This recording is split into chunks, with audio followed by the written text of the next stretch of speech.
Alisin po natin ang 12% VAT. That will immediately lower the price of electricity in this country. Kanina po tinanong kayo ano yung affordable, and you ventured to say na siguro 10 pesos per kilowatt hour. Sinabi po niyo na kasi sa ibang bansa, we cannot even compare the rates dahil sa subsidize. At dito naman sa atin, tinatax pa nga ang kuryente. We have filed several measures, Madam Secretary. For example, we want to remove the 12% VAT in electricity. Will you support that, Mr. Secretary?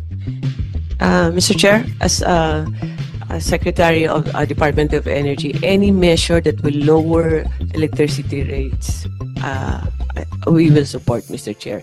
If it removes the taxes, we will support. Our mandate is to have affordable electricity, then we will support any measure that will Because we want to support you.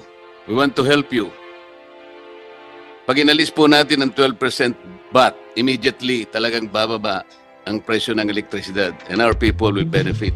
Kaya meron po kaming panukalang batas para talagang maging mababa para sa mga kababayan natin, lalo na yung mahihirap. Magtamasa sila ng cushion sa taas ng elektrisidad.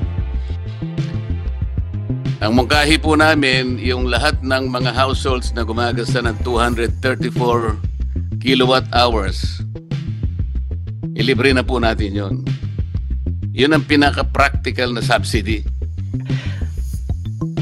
So, Madam Chair, we will help you. But you will help us.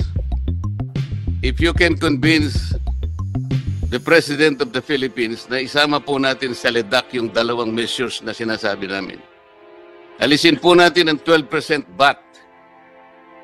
That will immediately lower the price of electricity in this country.